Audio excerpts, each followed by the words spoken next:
श्री गुरुभ्यो नमः। वक्रतुंड महाकाय सूर्यकोटि समप्रभा निर्विघ्नं कुरु मे देव सर्वकार्येषु सर्वदा. திகடச்சக்கர செம்முகம் ஐந்துளான் சகடச்சக்கர தாமரை நாயகன் அகடச்சக்கர விண்மணி வாயுரை விகடச்சக்கரன் மெய்ப்பதம் போற்றுவான். அலங்கரில் தோன்றும் பொய்மை அரவு என ஐந்து பூதம். அலங்கரில் தோன்றும் பொய்மை அரவு என பூதம் ஐந்தும் விலங்கிலா விகார பாட்டால் வேறுபாடுற்ற வீக்கம் கலங்குவது எவரை கண்டால் அவர் என்பர் கைவில்லேந்தி இலங்கையில் பொருதாரன்றே மறைகளுக்கு இறுதியாவார் மறைகளுக்கு இறுதியாவார் மறைகளுக்கு இறுதியாவார்.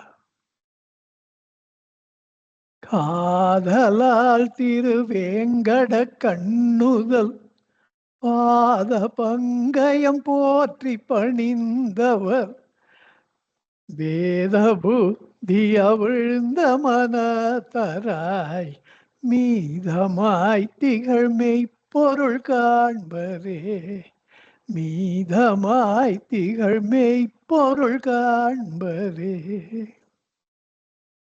ஏகமக்ஷரம் ஹிருதி நிரந்தரம் பாசதே ஸ்வயம் லிக்யதே கதம். சாட்சாத் சர்வேஸ்வரனாகிய ஸ்ரீ பகவானுக்கு நமஸ்காரம். எந்த லோக மகாகுரு இந்த சன்னதி முறை என்னும் அதி அற்புதமான காலகாலத்திற்கு அழியாத ஒரு முருகனாரை கருவியாக கொண்டு தமிழ் தாயினுடைய அந்த அழக ஆபரணங்களிலே ஒரு முடியில் சூட்டி கொள்ளக்கூடிய ஒரு சிரோன்மணியாக இந்த ரமண சன்னதி முறையை நமக்கு அருளி செய்தாரோ அந்த லோக மகாகுருவாம் ஸ்ரீ பகவானுக்கு நமஸ்காரம். அவருக்கு மீண்டும் மீண்டும் நமஸ்காரம். அவருக்கு எப்போதும் நமஸ்காரம். அவருடைய பாதார விந்தங்களிலே என்னுடைய ஹிருதயார விந்தத்தை என்றைக்கும் என்றென்றைக்கும் சமர்ப்பிக்கிறேன். உங்கள் அனைவரையும் இந்த ரமண சன்னதி முறை பாடத்திட்டத்தின் கீழ் 26வது வகுப்புக்கு அன்போடு வரவேற்கிறேன். சென்ற வகுப்பிலே இந்த மகாபாரதம் ராமாயணம் இந்த இரண்டு பெரும் காவியங்கள் நமது கலாச்சாரத்தை பண்பாட்டை நிலைநிறுத்தி அவை செழித்து வளர காரணமாக இருப்பவை. எனக்கு தெரிஞ்சு சின்ன வயசுலலாம் எங்க ஊர்ல கூட அந்த மார்கழி மாசம் வந்தா யாராவது பெரிய உபன்யாசகர் வருவா, இந்த ராமாயண மகாபாரத்தை பத்தி எல்லாம் பேசுவா. இப்படி நிறைய ஒரு காலத்துல நிறைய கேட்டிருக்கும். எந்த பக்கத்துல அப்பெல்லாம் வேற பொழுதுபோக்கும் கிடையாது. ஆனா இப்ப எல்லாம் குறைஞ்சு போச்சு. அந்த நல்ல விஷயங்கள் காதுல விழறதில்லை. அதுக்கு நம்ம தேடி போய் கேட்க முடியா இருக்கு. அப்ப அந்த காலத்துல அப்படி இல்லை. என்னுடைய 10 வயசுல 15 வயசுல எந்த பக்கம் திரும்பினாலும் எப்ப பார்த்தாலும் இதெல்லாம் காதுல கேட்டுட்டே இருக்கும்.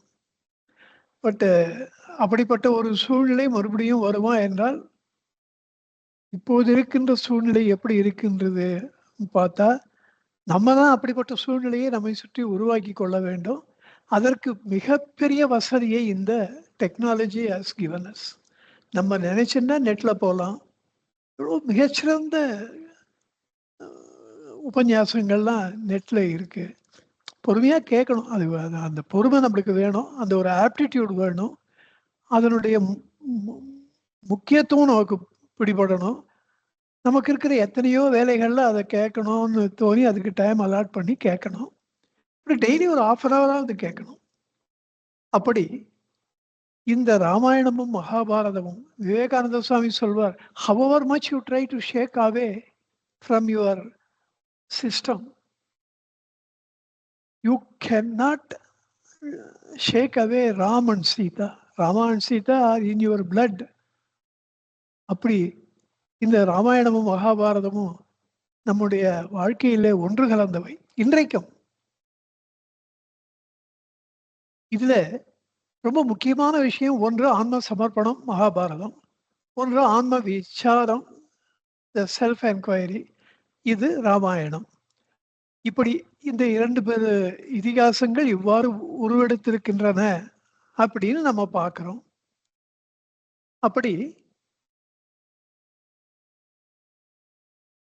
இது ஒரு புதிய கோணத்தை நமக்கு தருகின்றது. இந்த ராமாயணம் மகாபாரதத்துடைய உண்மை பொருளை நமக்கு புரிய வைக்கின்றது. இந்த ஆன்ம சமர்ப்பணமும் ஆன்ம விசாரமும் இரண்டுமே நம்மை வஸ்துவிலே கொண்டு போய் சேர்க்கும் வல்லமை படைத்தவை.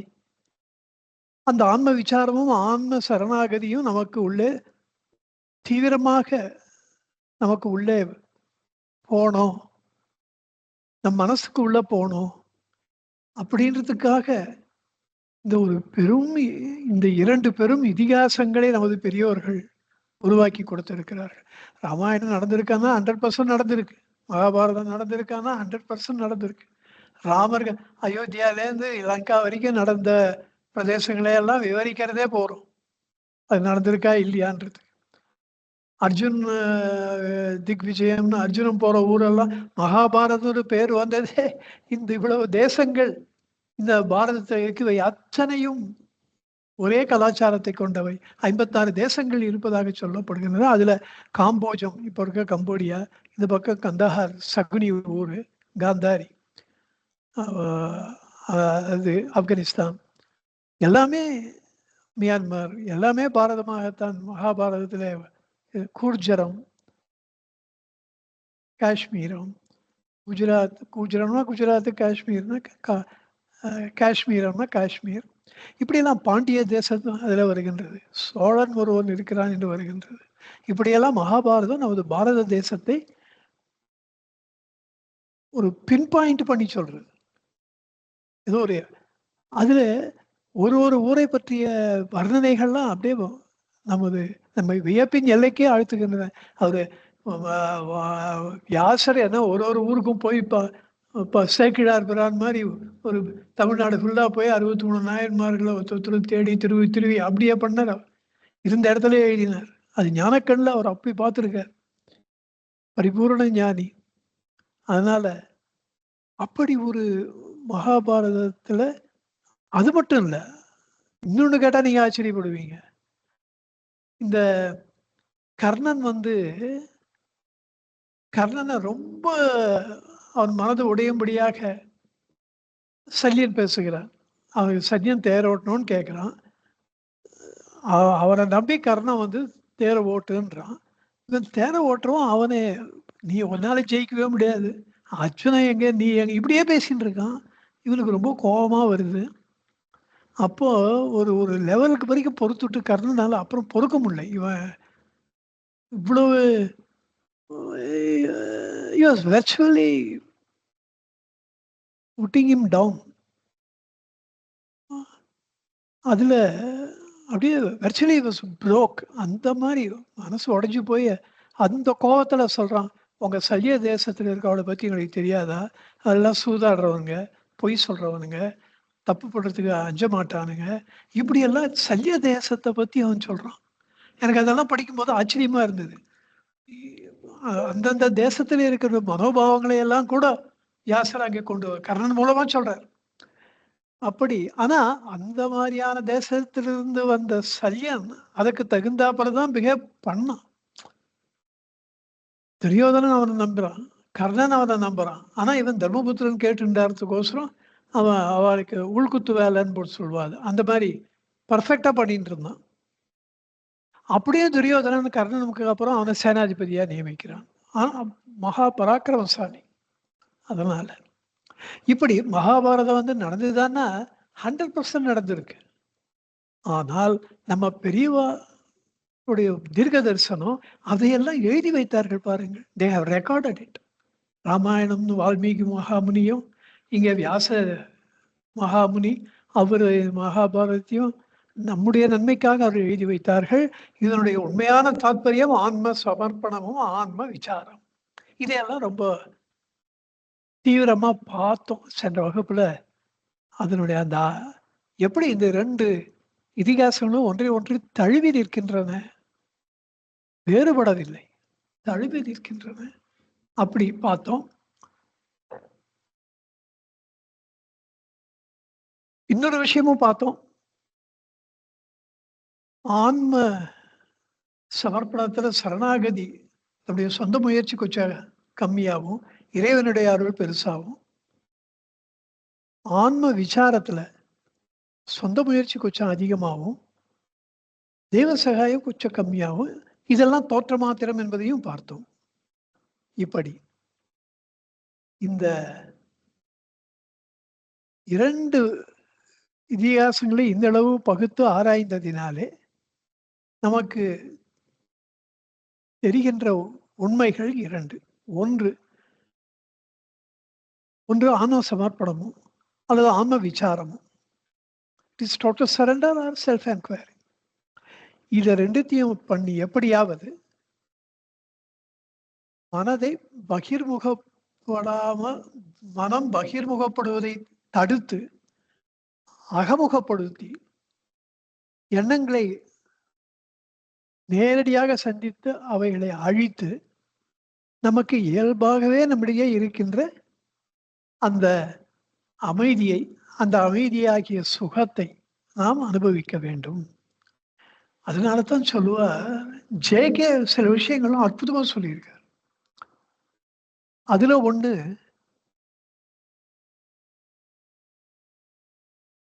thoughts are violent. Thinking is violence. இப்படி சொல்றார் ஒரு இடத்துல. அது எவ்வளவு பெரிய உண்மை என்பதை இந்த ஆன்ம விசாரத்துக்கு வந்தவர்கள் ஓரளவு புரிஞ்சிக்க முடியும். இந்த தாட்ஸ் இல்லாம இருக்கிறது எவ்வளவு நான் வயலன்ஸ். ஒரு தாட்டுன்னு வந்ததுன்னா, நல்லதோ கெட்டதோ தாட்டுன்னு ஒண்ணு உள்ள எழுந்தா அது எப்படி வயலண்டா இருக்கு. By nature it is violent. இதெல்லாம் ஒரு உண்மை நமக்கு புலப்படும். இதை பிராக்டிஸ் பண்ணா புலப்படும். எண்ணங்களை அகற்றி மனசை நிச்சலனமா வச்சுக்கணும்ன்றத கொஞ்சம் ட்ரை பண்ணா புலப்படும். அதே போல இந்த சரணாகதி தத்துவம், பகவான் தான் சகலமும்ட்டு ஒரு பகவானை நினைச்சுட்டு சரணாகதி பண்ணிட்டு இருந்தாலும் எண்ணங்கள் அடங்கும். பகவான் என்ன சொல்றார் விசார சங்கிரகத்துல, ஆன்ம விசாரமும் அல்லது ஆன்ம சமர்ப்பணமும் ஏதாகிலும் ஒன்று எது அந்த சமயத்துக்கு மனதுக்கு சகாயமாக ஒத்து வருகின்றதோ அதை மாறி மாறி கூட நீங்க பிராக்டிஸ் பண்ணலான்ற. ஒரு வழிதான் வச்சுக்கணும்ன்றது இல்லை, 2 வழியும் ஒத்துரே பிராக்டிஸ் பண்ணலாம். அப்படி பண்ணி எப்படியாவது மெல்ல மெல்ல இதயத்திலே வஸ்துவிலே நம்மிடத்திலேயே நம்மை விட்டு நாம் அகலாதபடிக்கு முருகனார் சொல்றார் ஒரு இடத்துல, என்னிடத்தில் சற்றேனும் யான் இருக்க மாட்டேனை தன்னுள்ளே தானாக சற்றும் அகலானை. பகவான் தன்னுள்ளே தானாக சற்றும் அகலாதிருக்கிறார். நானோ என்பாலே என்னிடத்திலே கொஞ்சம் கூட இருக்க மாட்டேனே, நான் இருக்கவே மாட்டேன்ற. எங்க 2 பேருக்குள்ள வித்தியாசம் இதுதான்ற. அப்படி வஸ்துவிலே நம்முடைய இதயத்திலே மெல்ல மெல்ல எப்படியாவது மனதை எண்ணங்களற்ற, அதாவது மனதை அந்த இடத்துல சொல்றது நம்முடைய கவனத்தை. அங்க மனம் என்பதுதான் எண்ணங்களாக உருவெடுக்கின்றது. எண்ணங்கள் தான் மனமாகின்றது. எண்ணங்கள் தான் மனமாகின்றன, இலக்கணப்படி கரெக்டா சொன்னா. அப்படி எண்ணங்கள் மனமா ஆகாமல் தடுத்தால் அங்க மனம் என்பது இல்லை, அது கவனம் தான். அவர் focusing our attention has to be on that is within us. இது விஷயம். இத சொல்லும் பொழுது ஒரு சந்தேகம் நமக்கெல்லாம் வரலாம். இதெல்லாம் கேட்கறதுக்கு நல்லா இருக்கு. பிராக்டிஸ் பண்ண முடியுமா? அத பிராக்டிஸ் பண்ணி காண்பித்தவர் ஸ்ரீராமாகிறார். ராமச்சந்திர மகாபிரபு எல்லாரும்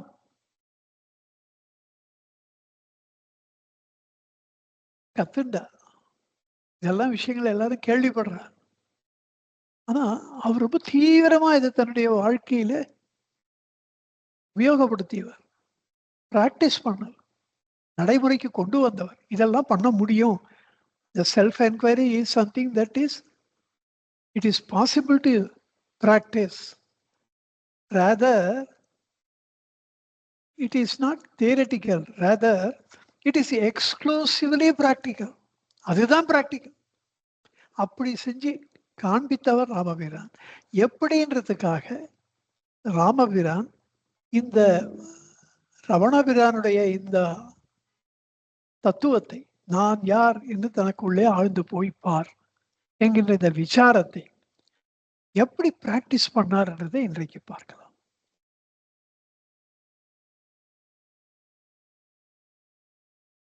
வசிஷ்டர் யுவராஜ் பட்டாபிஷேகத்துக்கு நாள் குறிச்சிடுறார். தசரதன் பரதன் வர வரைக்கும் கொஞ்சம் வெயிட் பண்ணி இருந்தாருன்னா ராமாயணமே இல்லை. அதுதான் விதி. அவர் அவசரப்படுறார். ஆக்சுவலா வசிஷ்டர் அவர் கேட்டது ஒரு ஒரு நாம்கே வாஸ்தன்னு ஒரு ஒப்புக்கு கேட்ட டேட்டு தான் அது. அவரையும் அரசருடைய அவசரத்தை பார்த்துட்டு இருக்கிறது நாள்ல ஒரு பர்ஃபெக்ட் நாள் கொடுக்கல அவர். அப்படி கொடுத்திருந்தாருன்னா பட்டாபிஷேகம் நடந்திருக்கும். இது தசரதர் குறித்த நாள் தான் வச்சுக்கணும். ஆனா ராமாயணத்துல வால்மீகி அப்படிதான் எழுதுறார். வசிஷ்டர் நாள் குறிச்சு கொடுத்தார். இப்ப பேசுறவாள்லாம் வசிஷ்டரே நாள் குறிச்சு கொடுத்தும் தப்புறது அப்படின்ற பேச்சு வரத்துக்கு காரணம் வசிஷ்டர் இல்லை, தசரதன் தான். அதுக்கப்புறம் தூதுவர்கள் சொல்றார் ராமர்கிட்ட, உங்களை அரசர் பார்க்கணும்னு விரும்புறார். கைகேயினுடைய அந்தபுரத்தில் இருக்காராம். அப்படின்னா 3 பட்ட மகிழ்ச்சிகள் இருக்கா. அதனால எங்க இருக்காருன்னு சொல்ல வேண்டியது அவளுடைய கடமை. போய் இவர் பார்க்கறதுக்கு ஒரு அந்த புறமா இவர் தேடிட்டு போக முடியுமா? அப்ப சீதா பிராட்டியார்கிட்ட இவர் பேசிட்டு இருக்கார். அப்ப சொல்றார், நாளைக்கு பட்டாபிஷேகத்துக்கு பற்றிய மற்றொரு மகிழ்ச்சியான செய்தியை அரசர் எனக்கு சொல்லணும்னு ஆசைப்படுறாரு போல் இருக்கு. இதெல்லாம் இவ்வளோ அர்ஜென்ட்டா ஏன் கூப்பிட போறார்? நான் போய் கேட்டுன்னு உனக்கு அந்த நல்ல செய்தியை சொல்றேன் அப்படின்னு சொல்றார். தசரா அந்த கைகேயி அந்தபுரத்துக்கு வரார். ராஜாவை பார்க்கிறார். ராஜாவோ படுத்துட்டு இருக்கார். அவரால் பேச முடியல. ஏன் என்ன ஆச்சு அரசருக்கு, ஏன் இப்படி இருக்காருன்னு கேட்கிறார். கைகேயி சொல்றா, அவருக்கு உனக்கு ஒரு செய்தியை உனக்கு சொல்லணும்னு நினைக்கிறார். அதை சொல்றதுக்கு முடியாம அதனால அவர் படுத்துட்டு இருக்கார். நான் அந்த அரசர் ஒரு விருப்பம் இருக்கு, நீ நிறைவேற்றுவேன்னு எனக்கு நீ வாக்குறுதி கொடு அப்படின்னு முதல்லயே வாங்கிக்கிற. அவள் அப்படியே மாட்டேன்னு சொல்லிட்டா. என்ன சொன்னாலும் ராஜாவினுடைய விருப்பம் ஏதோ நான் பண்றதுக்கு தயாரா இருக்கேன், கண்டிப்பா நான் பண்றேன்னு விடுறார். அப்புறம் தான் அவருக்கு தைரியப்படுத்திட்டு ரொம்ப விஸ்தாரமா சொல்றாரு. எக்ஸ்பிளைனிங் எப்படி நடந்தது, எப்போ அவர் 2 வரங்களை கொடுத்தார், அது அந்த பழைய கதையெல்லாம் சொல்லி. ஆனா சொல்லும் பொழுது முதல்ல நீ காட்டுக்கு போனோம் பரதன், நீ காடாள வேணும், பரதன் நாடாள வேண்டும் என்ற விஷயத்த சொல்றா. அதுக்கப்புறம் எப்படி இது நடந்ததுன்றதை எக்ஸ்பிளைன் பண்ற. அப்போ அப்படியே the entire world is collapsing. ராமபிரானை பொறுத்த வரைக்கும் ஒரு சாதாரண இளவரசன் தாங்க கொள்ளக்கூடிய செய்தி இல்லை அது. அவருடைய உள்ளம் அப்படியே ஒரு உணர்ச்சி வெள்ளமா கொந்தளித்துக் கொண்டிருக்கின்றது. ஆனா என்ன ஆச்சரியம், அவர் மனமோ அவருடைய முகமோ அன்றலர்ந்த தாமரையை போல அப்படியே as fresh as a freshly blossomed lotus. அப்படி முகம் பிரகாசமா இருக்கு. அவர் உள்ளத்துல இருக்கின்ற உணர்ச்சிகளுடைய பாதிப்பு ஒண்ணுமே அவர் முகத்துல தெரியல. அவருக்கு உள்ள அந்த விசாரம் நடந்து கொண்டிருக்கின்றது. இங்க கைகேயி பேசுறத காது கேட்டுக்கொண்டிருக்கின்றது. இந்த மல்டி டாஸ்கிங்னால சதாவதானி, அஷ்டாவதானிலாம் சொல்லுவா. 8 விஷயங்கள ஒரே சமயத்துல பண்றவா அஷ்டாவதானி. 100 விஷயங்கள ஒரே சமயத்துல பண்றவா சதாவதானி. நான் அதுவும் சின்ன வயசுல அது மாரி பண்றவல்லாம் நான் பார்த்துருக்கேன். அஷ்டாவதானம் பார்த்துருக்கேன். கடைசியா 8வது கேள்வி அவ கேட்பா, இவ்ளோ நேரம் உங்கள எல்லாம் கேள்விலாம் கேட்டுட்டு இருந்தேன். அப்ப எவ்வளோ பெல் அடிச்சதுன்னுவா. அடிச்ச பெல் எவ்வளோ பெல்? அவர் கரெக்ட்டா சொல்லுவாரு 22ன்னுவாரு. அப்படி ஒரு அதெல்லாம் ரொம்ப கஷ்டமான காரியம். ராமபிரான் ரொம்ப அனாயாசமா அத பண்ணக்கூடிய ஒரு திறமை படைத்தவரா இருந்திருக்கார். இது விசாரம் செய்பவனுடைய பண்பு. மனசு அமைதியா இருக்கணும். வான் துலங்கிடினும், வான் இடிந்திடினும், மலை பெயர்ந்திடினும், நிலை கலங்கா உற நெஞ்சங்காட்டியும் என்கிறார் முருகனார் பகவான பத்தி. அது அப்படியே ராமபிரானுக்கு பொருந்தும். வான் தொழ உச்சி மீது வான் துலங்கிடினும் வானமே இடிந்து விழுந்தார். மலையே பெயர்ந்து நம்ம மேல விழுந்தாலும் நிலை கலங்காத உற வைர நெஞ்சம் உறுதியான ஒரு நெஞ்சத்தை மனப்பான்மையை வெளிப்படுத்தியும் உச்சி மீது வானிடிந்து விழுகின்ற போதினும் அச்சமில்லை அச்சமில்லை அச்சமென்பதில்லையே என்கிறார் மகாகவி. அப்படிப்பட்ட மனநிலையில இது விசார தீரனுடைய ஒரு இயல்பு. ஒரு சாதாரண மனுஷன் மானிடன் இவ்வளவு பெரிய ஒரு ஒரு குணாதிசயத்தை வெளிப்படுத்துவது என்பது சாதாரணமான விஷயம் அல்ல. இன்னொன்று அதுல டிசைட் பண்ணிடுறார். அந்த தனக்குள்ளே ஆழ்ந்து யோசித்து பார்த்து ஒரு அந்த ஆழ்ந்த விசாரத்தினாலே தன்னுடைய கடமை என்ன, தனக்கு உள்ளே ஆழ்ந்து போய் ரொம்ப யோசனை செய்து ஒரு முடிவு எடுக்கிறார். தந்தை கொடுத்த வாக்குறுதியை நிறைவேற்றுவதுதான் தர்மம். இது பித்ருவாக்கிய பரிபாலனம்னு எல்லாரையும் சொல்றா. பட் உண்மையிலே என்ன பொறுத்த வரையில அவர் அரசகுமாரர். அரசர் ஒரு வாக்குறுதியை கொடுத்திருக்கார். நம்ம கவர்மெண்ட் மாரி தான். நம்ம கவர்மெண்ட் கடன் வாங்கினா we are responsible. We can't say government கடன் வாங்கிட்டு எனக்கு அதுக்கு சம்மந்தம் இல்லைன்னு சொல்ல முடியாது.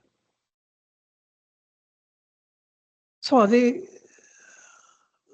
அரசனோ அரசாங்கமோ பட்ட கடனை அடைப்பது என்பது குடிமக்களுடைய கடமை. அதை நிறைவேற்றுவது குடிமக்கள் கடமை. அப்ப தன்னை ஒரு மக்களிலே ஒருவராகத்தான் ராமபிரான் நினைத்துக் கொள்கிறார். இந்த அரசாங்கம் ஒரு வாக்குறுதி கொடுத்திருக்கு. அது கைகேயியோ மாற்றாந்தாயோ அதெல்லாம் வேற விஷயம். ஒரு வாக்குறுதி கொடுக்கப்பட்டிருக்கின்றது. அதை நிறைவேற்றுவது அரசின் கடமை. இங்க அரசிற்கு is part and parcel of administration. அதை இவர் செஞ்சுதான் ஆகணும். அந்த முடிவுக்கு எடுப்புல கொஞ்சம் யோசனை யோசனை பண்ணி அந்த முடிவுக்கு வர்றாரு. இது பித்ருவாக்கிய பரிபாலனம் மட்டும் இல்ல. ஆனா அதுதான் ரொம்ப பெருசா காலக்ஷேபத்துல எல்லாரும் பெரிய பெரியவாள்லாம் பேர் சொல்ல விரும்பல. ரொம்ப பெரியவாள்லாம் அதை தான் பெருசா சொல்றா. ஆனால் உள்ளூர மறைந்திருக்கின்ற அன்னைக்கு ராமபிரானாக என்ன நான் நினைச்சுட்டேன்னா, ராஜா ஒரு வாக்குறுதி கொடுத்திருக்கார். அது என்னை பற்றியது. நான் அதை நிறைவேற்றுவதற்கு கடமைப்பட்டவர். நானே இந்த அரசினுடைய சட்டத்திட்டங்களை மதிக்கலைன்னா, நான் நாளைக்கு யுவராஜா ஆனா, நான் எந்த அளவு குடிமக்களுக்கிட்ட போய் சொல்ல முடியும்? நீங்க அரசாங்கத்தினுடைய கடமைகளை நீங்க செய்யணும்னு எப்படி சொல்ல முடியும்? முதல்ல நீ பண்ணியான்னு தானே கேட்பா. Because he is part and parcel of that administration, he is duty bound further that he has to do it. He has to fulfill that demands. ஆனா அப்போ டிசைட் பண்ணிடுறார். நம்ம காட்டுக்கு போறது தான் கரெக்ட்ன்னு. அத அந்த டிசிஷன் ஒரு முடிவை எடுத்த அப்புறம் கொஞ்சம் கூட மாத்திக்கல. தசரதரே ரொம்ப கஷ்டப்பட்டு எழுந்து சொல்றார். தான் கொடுத்த வாக்குறுதிகளை தானே மதிக்கவில்லை என்கிறார். அப்புறம் நீ ஏன் மதிக்கணும்னு கேட்கிறார். நான் இந்த ஸ்பெசிபிக்கா இந்த மாதிரி தான் உனக்கு வாக்குறுதி கொடுக்குறேன், நான் கொடுக்கல. பொதுவா கொடுத்தேன். அவர் செய்த ஒரு சர்வீஸ், நாட்டுக்கு செஞ்ச அரசனுக்கு செய்த ஒரு சர்வீஸ் நாட்டுக்கு செய்தது தானே. அந்த யுத்தத்தில் அவளும் பங்கு பெற்றாள். அசுரர்களோடு போரிடுவதற்கு தசரத சக்கரவர்த்திய தேவர்கள் துணைக்கு அழைத்தார்கள். இவரும் போனார். அப்ப கைகேயும் போனா உதவி செய்தா. அவர் அசுரர்களை அந்த சமயத்துல அவர்களால் தோற்கடிக்க முடிந்தது. அதுக்கு பெரும்பங்கு ஆற்றியவர் தசரதர். அதனால மகிழ்ந்து அவர் கைகேயும் அப்ப வில்லெடுத்து யுத்தம் செய்தவள் தான், ஆயுதம் ஏந்தி பண்ணாதான். Supremely intelligent lady. தனுர்வேதத்துல அப்படி ஒரு சாமர்த்தியம் உடையவள். இவரு ஏதோ கைகேயின்னா அழகு, அதனால மயங்கிவிட்டார். இது ஒரு சாதாரண சினிமா எடுக்கிறவா அப்படி எடுக்கலாம். வால்மீகி அப்படி எழுதல.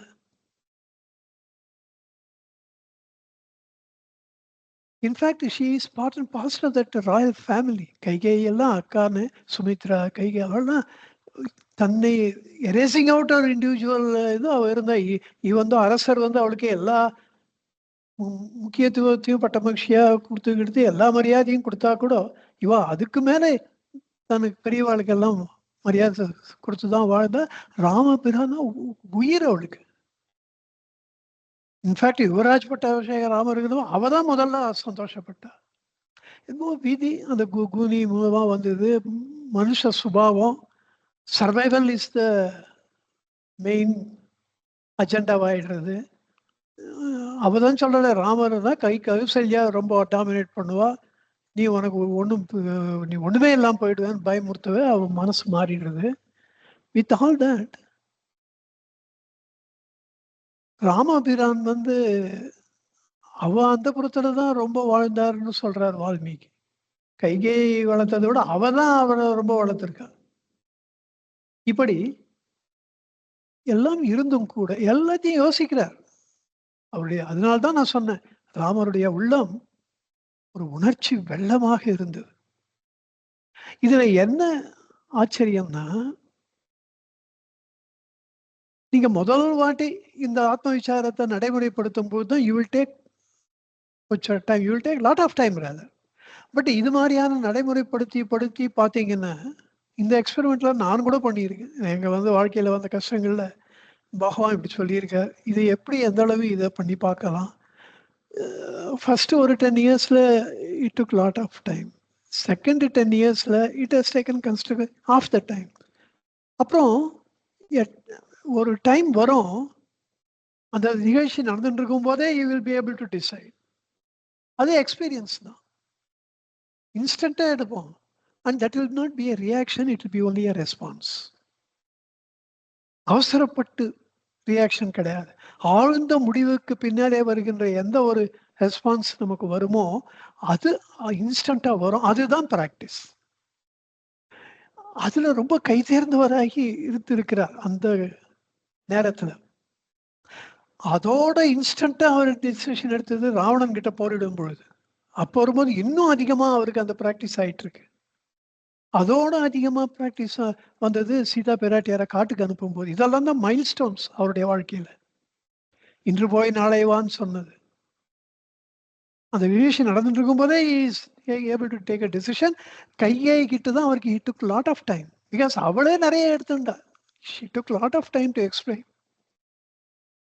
அது பழக பழக அவருக்கு அந்த டைம் கட் ஷார்ட் பண்ண முடியுது. அவர் சீக்கிரம் டிசைட் பண்றதுக்கு அந்த அனுபவம் அவருக்கு உதவுகிறது. இதனால தசரதர் சொல்றார், என் வாக்குறுதிகளை நானே மதிக்கல, நீயும் மதிக்காத. கைகேயி மிஸ்யூஸ் பண்ற, துஷ்பிரயோகம் செய்கிறாள். இந்த மாதிரி பண்றதுக்காக நான் 2 வாரம் கொடுத்தேன். எனக்கே சிறிதும் சம்மதம் இல்லாத அந்த ஒரு வாக்குறுதிகளை நீ எதுக்கு கர்ம ஸ்ரத்தையா அதை ஏன் பண்ணணும்? இன்னும் கேட்டா, குடிமக்கள் ஒன்னதான் விரும்புகின்றார்கள், பரதனை இல்ல. அது இன்னொரு ஒரு பெரிய விஷயம். அயோத்தி ஃபுல்லா ஸ்ரீராமர் தான் அப்படி ஒரு செல்ல பிள்ளை, ஒரு வீட்டுக்கும் செல்ல பிள்ளை, ஒரு ராஜா பிள்ளைன்ற மாதிரியே இல்லை அவர். ஒருத்தர் வீட்டுக்கும் அவர் சொந்த பிள்ளை மாதிரி அவரை அப்படி ஒரு பாசத்தை கொட்டினார்கள் அவர். அது எப்ப வெளிப்படுத்துதுன்னா, இவர் காட்டுக்கு போறேன்னும் போது என்டையர் அயோத்தியா பின்னாடி வந்தது. அவரால பிடிச்சு இருக்க முடியல குடிமக்களால. பொய் சொல்லிட்டு தப்பிச்சுன்னு போறாரு அவகிட்டேருந்து இவரு. அவ போகாத மாரி ஒரு இடத்துல தங்கிட வேண்டியது. இனிமே போமாட்டேன் அப்படின்னு. அதுக்கப்புறம் அவ ரிலாக்ஸ்டா இருக்கும்போது தூங்கின போதோ, நாளைக்கு காத்தால பார்த்துக்கலான்றதோ, எதையோ பண்ணி அவரு அங்கேருந்து அவள ஏமாத்திட்டு தான் கிளம்புறாரு. அப்படி ஒரு அது அரசருடைய குழந்தை, ராஜா, ராஜா வீட்டு கன்னுக்குட்டி அப்படி மரியாதை இல்ல. சொந்த ஒரு மகன் மீது வைக்கின்ற ஒரு பாசம். அப்படித்தான் அவர் மீதி எல்லாரும் வச்சார். அப்பேற்பட்டவர்கள அது அது அது ஒரு அது பெரிய காரணம் ராமா, மக்கள விட்டு நீ உன்னுடைய பொறுப்ப தொலைக்காத. Don't indulge in escapism. கடைசியா ஒண்ணு சொல்றாரு அவர். அத ஸ்ரீராமர் அது என்னமோ துளி கூட சீரியஸா எடுத்துக்கல. ராமா நீ என்ன விட்டு போனா நான் செத்தே போயிடுவேன்டா. என்னால உயிரோட இருக்க மாட்டேன்டா நான். அத ராமபிரான் சீரியஸா எடுத்திருந்தா அவர் போயிருக்கவே மாட்டார். ஆனா இவரு என்ன நெனைச்சாரு, அப்பா அப்படிதான் சொல்லுவா, அதுக்கோசரம் உயிரியா விட்டுற போறா. அதெல்லாம் அப்படியெல்லாம் ஒண்ணும் அது அப்படிதான் எடுத்துக்கிட்டாரு. அது சீரியஸா எடுத்துக்கல. ஆனால் அதுதான் நடந்தது. பரதன் வந்து காட்டுல இவருக்கு அப்பா எப்படி இருக்காரு நலமான்னா, இல்ல அப்பா போயிட்டார் நம்மள விட்டுட்டுன்னப்போ, அததான் என்கிட்ட அப்பவே சொன்னாருன்னு அழறார் ராமர். நான் நான் அப்படின்னு அப்போ வால்மீகி அத ஸ்பெசிஃபிக்கா எழுதல. அழறார். அழறார்ன்னு எழுதுறார். அப்ப அழும்போது அவர் நிச்சயமா நினைச்சிருந்திருப்பார். சொன்னாரே என்கிட்ட. "நீ என்ன விட்டு போனா என் உயிர் என்கிட்ட இருக்காதுடா. ராமா போகாதடா." அப்படி எப்படி கதறினார் அப்பா. அதெல்லாம் அவருக்கு ஞாபகம் வருது. துக்கம் தாங்க முடியல அவரால. தானே தன்னுடைய தந்தை மறைவுக்கு காரணமாயிட்டோமோ அப்படின்னு ஒரு குற்ற உணர்ச்சி அவருக்கு ஏற்பட்டிருக்கணும். பட் அவர பத்தி தப்பு சொல்லக்கூடாதுன்றதுக்கோசரம் இது மாரி ஏதாவது ஒண்ணு எழுதி விட்டா பின்னாடி வரும். அது பெருசா ஒண்ணும் தப்பு பண்ணாது இருக்கும்போதே இப்போ சில பேர் அவர் மேல தப்பு சொல்றா. அதனால வால்மீகி அத ஒரு இதுவா அப்பா போனதுக்கு இவர் தான் காரணம்னு ஆரம்பிச்சுருவா. அதனால கூட வால்மீகி அத எழுதாம விட்டுருக்கலாம். ஆனால் தசரதன் சொன்னது உண்மை. ராமர் அவர விட்டு பிரிஞ்சு வந்த உடனே ஸ்ரீராமர விட்டு பிரிஞ்சு இருக்க முடியாமல் அவர் உயிர விட்டதும் உண்மை. இது அப்போ அவர் சீரியஸா எடுத்துக்காததும் உண்மை. இதுதான் மனித வாழ்க்கைன்றது. இவர் மானிடனா பொறந்திருக்கார். மனித வாழ்க்கையினுடைய துன்பங்களை இவரும் அனுபவிக்கிறார். அப்படி அனுபவிக்கும் பொழுது நாம் எப்படி நம்முடைய வாழ்க்கையை அமைத்துக் கொள்ள வேண்டும் என்பதற்கு நமக்கு வழிகாட்டுகிறார். இப்படி இந்த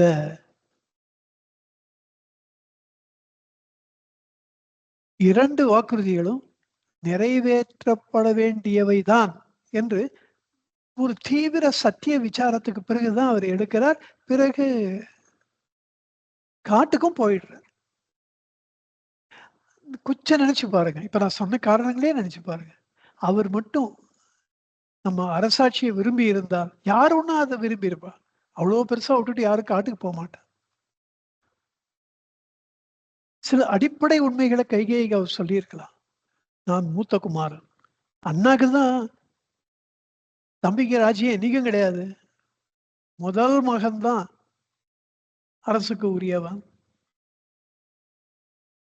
நான் அரசனாவதைத்தான் மன்னரே விரும்புகிறார். மக்களும் விரும்புகிறார்கள். இந்த பிரச்சனைய ஒண்ணா நாளைக்கு ராஜ்யசபையில வச்சு பேசலாம். மக்கள் மன்றத்துல வச்சு பேசலாம். இப்ப அப்படித்தான் நெறைய பேர் சொல்றேன். கோர்ட் ஏதாவது சொன்னா கூட, தீர்ப்பு சொன்னா கூட, மக்கள் மன்றத்துல இந்த தீர்ப்ப நாங்க ஒத்துக்க மாட்டோம் அப்படின்னு. மக்கள் மன்றத்துல போய் கேட்கிறோம். Now we have come to a stage where the governments violate High Court order, Supreme Court order. பேசிக்ஸே இப்பல்லாம் கொஞ்சம் மாறிடுறது. இவர் அந்த மாரி அது ஆசை. ஆசைப்பட்டிருந்தா அவர் அந்த மாரி சொல்லியிருக்கலாம். மக்கள் மன்றத்துல மக்கள் என்னதான் விரும்புகிறார்கள்? இன்னொன்னும் சொல்லியிருக்கலாம்.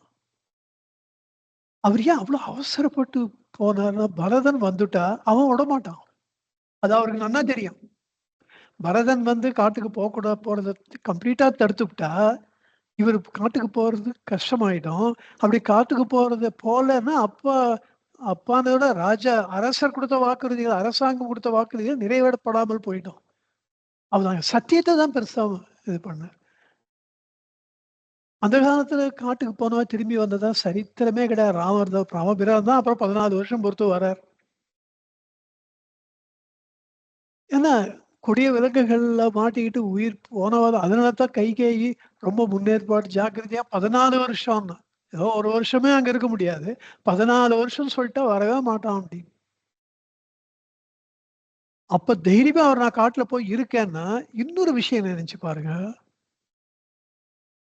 தேகாபிமானத்தை துறந்தவராகிறார். செல்ஃப் என்கொயரினால விளைகின்ற இன்னொரு ஒரு the flip side of it. By product. தேகாபிமானத்தை கடந்து போதும். தேகப்பற்று, உடற்பற்று. அக்ஷமமானிலே அதை கேட்கிறாரு. உடற்பற்றற்று அப்படின்னு தானே கேட்கிறார் பகவான். அந்த தேகத்தின் மீது அவருக்கு அபிமானம் இருந்தால் காட்டுக்கு போறதுக்கு அவருக்கு ஒத்துண்டே இருந்திருக்க மாட்டார். இது மட்டும் இல்ல, காட்டுல போன அப்புறமும் பரதன் வந்து வருந்தி வருந்தி கூப்பிட்டு அங்க எல்லாரும் ஒரு மந்திராலோசனை நடக்கிறது. எல்லாரும் அவரவர்கள் கருத்து சொல்றார். எல்லாத்தையும் கேட்டுக்கிறார். கடைசியா தான் எடுத்த முடிவுல மாறாமல் இருந்தார். நான் என் முடிவை மாத்திக்க மாட்டேன்னு சொல்றார். அவர் அம்மா கௌசல்யா, சுமித்ரா தேவி இவாள்லாம் வந்து கூப்பிடுறதுக்கிட்ட கைகேயியே கூட வந்திருக்கா. அவளுக்கே மனசு மாறி இருக்கு. The change of heart is very visible by her presence. அப்படி ஏன் கூட வரணும்? ராமா நீ வாப்பா, ஏதோ நான் தெரியாம தப்பு பண்ணிட்டேன், பன்ஸ்ல வச்சுக்காத வான்னு அர்த்தம். அதை ராமபிரான் புரிந்து கொண்டிருக்கிறார். பரதாழ்வார் அவருடைய தாயை ராஜ சபையில இழித்தும் பழித்தும் தாயை பேசுகிறார். எனக்கு இதுக்கு சம்பந்தம் இல்லை. ஏன்னா அவருக்கு நம்ம அதுல கூட்டுன்னு நினைச்சுக்க போறாளேன்ற பயம். பிறகு குஹன் கிட்ட சொல்றார், நான் என் மேல தப்பு இல்லைன்னு. பிறகு பாரத்வாஜ முனிவரை பார்க்க அவர்கிட்ட சொல்றார், என் மேல தப்பு இல்லைன்னு. ஏன்னா அவர் கேட்கிறார், நான் உங்களுக்கு வழி சொல்றேன், ராமரை எந்த பக்கம் காட்டுலயே எந்த பக்கம் எப்படி போறாங்க எப்படி தெரியும், நான் வழி சொல்றேன், எதுக்குன்னு தெரிஞ்சுக்கலாமான்னு போது அழுதுடுறாரு. நான் நினைச்சு கூட பார்க்கல இது மாதிரி நீங்க என்ன கேட்பீங்க. என் மேல தப்பே இல்லை, நான் திருப்பி ஆக்ஷன் வரத்துக்கு தான் போறேன். அவ்வளோ பேசினுவாரு. ராமபிரான் கிட்ட வந்து ஒரு டிஃபென்ஸ் ஒரு வார்த்தை சொல்லல, ஓடி வந்து கதறி அழுகிற.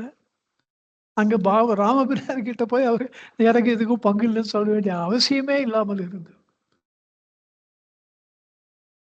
அப்போ எல்லாரும் அவர் வரணும்னு ஆசைப்பட்டப்போ ஜாபாலின்ற முனிவர், அவர் வந்து சார்வாக, அதாவது கடவுள் இல்லைன்றவர். இப்போ ஒரு மனுஷன் ஏதோ 1000 வேலை பண்றான், 1000 கர்மாக்கள் பண்றான், பாவத்தை பண்றான், புண்ணியத்தை பண்றான், அனுபவிக்கிறான், போய் சேர்றான். அதுக்கப்புறம் என்ன இருக்கு?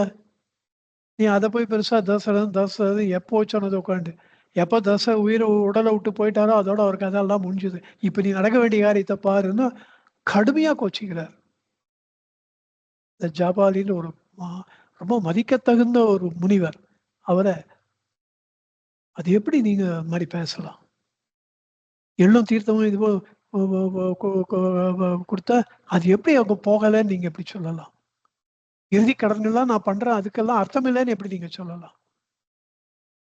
அப்படிலாம் ரொம்ப கடுமையா பேசுறாரு ராமவீரா. He defends this சனாதன தர்மா. நான் தான் நினைச்சுப்பேன், இவ ஏதோ சொல்றாளே இங்க தர்ப்பணம் பண்ணா அங்க போய் சேருமா. நம்மளுக்கு எல்லாம் என்ன தெரியும் ஜட்ஜ் பண்றதுக்கு?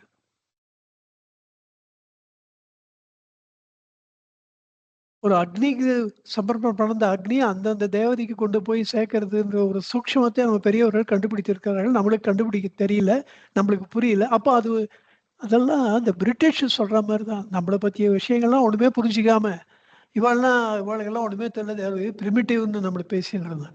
விவேகானந்த சுவாமி வந்த அப்புறம் தான் நம்ம பெருமை ஓரளவு வெஸ்ட்ல தெரிய ஆரம்பிச்சது. India is a state of intellectual excellence. The entire world, there is no other country which can be compared to our Bharat. அதனுடைய ஒரு முதன்மை எக்ஸ்போனன்ட் ராமபிரான் விளங்கினார். அது அன்னைக்கே சொல்லியிருக்காரு. அது எல்லாம் சரி, எல்லாரையும் அவர் மறுத்து பேச முடியாது. வசிஷ்டர் சொல்றார், நீ ராஜ்ய பரிபாலனம் தான்ப்பா ஒரு முதல் மகனாக உனக்கு இடப்பட்ட கடமை. அதை நீ ஏத்துக்கிறது தான் நியாயம். அப்படி உனக்கு மனசுல ஒரு ஏதாவது இருக்கா? உனக்கு பத்தி வேற யாராவது அந்த 14 வருஷம் இதை அனுபவிக்கலாம், அவ ஏத்துக்கலாம். உனக்கு பத்தி ராஜாவுக்கு அந்த உரிமை இருக்கு, எனக்கு பத்தி நீ பண்ணிட்டு வான்னு சொல்றது. You can appoint a Regent இந்த காரியத்துக்கு, இது பண்ணிட்டு வா. It is well within shastras அப்படின்னு சொல்றார். அப்ப ராமபிரான் ரொம்ப பணிவோடு, முகத்துல எந்த விதமான கடுமையும் இல்லாமல், ஏன்னா வசிஷ்டருடைய குரு, அதுவும் முற்றுணர்ந்தவர், வீடு பேறு உற்றவர், மோக்ஷஸ்வரூபி, எல்லாம் அவருக்கு தெரியும். அவ்வளோ பெரியவர்கிட்ட பேசுறதே தப்புன்றதும் தெரியும். அதனால ரொம்ப பணிவா, ரொம்ப அளவோடு, ஜபாலி கிட்ட பேசுற மாதிரி பேசாம, சுவாமி என்னமோ அது எனக்கு தர்மமா படல. அதாவது நீங்க தர்மத்தை சொல்லலன்னு அர்த்தம். அதுக்கு அது தர்மமா படல, அளவோட நிறுத்திக்கிறார். அதுல இன்னொரு பெரிய விஷயம் நான் அந்த இடத்துல நான் பார்த்தது, இந்த பணி உடைமை ஆத்மவசுவினுடைய குணாதிசயம். எண்ணுருவாம் எண்ணுரு எல்லாம் இறை உருவாம் என எண்ணி வழிபடல் அந்த ஆத்ம குணாதிசயம். உன்னிடத்தில் ஒப்புவித்த உள்ளத்தால் எப்பொழுதும் உன்னை கண்டு எல்லாமும் உன்னுருவாய அந்நியமில் அன்பு செய்யும் அன்னோன், அது ஆத்மவசுடைய குணாதிசயம். பணிவு, அவ்வளவு ஒரு பணிவின் சொரூபமா நான் அவரை அங்க பாக்குறேன். அதுல இன்னொரு என்ன வேடிக்கைன்னா, அந்த ஒரே ஒரு வார்த்தைக்கு கொஞ்சம் அதிகமா அவர் பேசியிருந்தால் வசிஷ்டர்கிட்ட, அது ஆர்குமெண்ட் ஆயிடும், தர்க்கம் ஆயிடும். பெரியோர்களோடு தர்க்கம் கூடாது ஆதிசங்கர். இப்ப சொல்லியிருக்காரு, அப்பவே கடைபிடிச்சிருக்காரு ராமவீரன். பெரியவா கிட்ட ரொம்ப பணிவா இருக்கணும், அவகிட்ட எல்லாம் ஆர்கியூ பண்ணக்கூடாது, சொல்றதை கேட்டுக்கணும். இந்த மாதிரியான ஒரு குணாதிசயம் ஆத்மாவினுடைய குணாதிசயம். அவருக்கு அப்படியே கொஞ்சம் கொஞ்சமா உள்ள வந்துட்டு இருக்கு. அதெல்லாம் அந்த நேரத்துல அப்படியே வந்திருக்கு. அவர் மேலும் மேலும் ஆன்ம வஸ்துவிலே அந்த விசாரத்தினாலே லயித்து போவதிலே கொஞ்சம் அட்வான்ஸ்டாவே கொஞ்சம் கொஞ்சமா போயிட்டு இருக்காரு. அதெல்லாம் அந்த அந்த காலகட்டத்துல பார்க்கும்போது தெரியுது. மேலும் மேலும் வஸ்துவிலே இதயத்தை கவனத்தை வைக்க வேண்டும் என்று அவர் பண்றாரு. அது அங்கே லயித்திருப்பதைத்தான் இந்த சம்பவம் நமக்கெல்லாம் காட்டுகின்றது.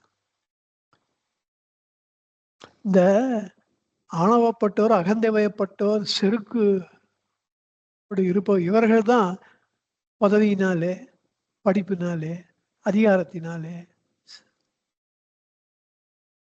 ஆள்பலம், பணபலம், இதனாலே குலச்சிறப்பு. இன்னும் கேட்டா, நான் யார் தெரியுமா, எங்க அப்பாவை தெரியுமா, எங்க தாத்தாவை தெரியுமா, இது இப்படிலாம் பேசுறவாள்லாம் இன்னைக்கும் இருக்கா.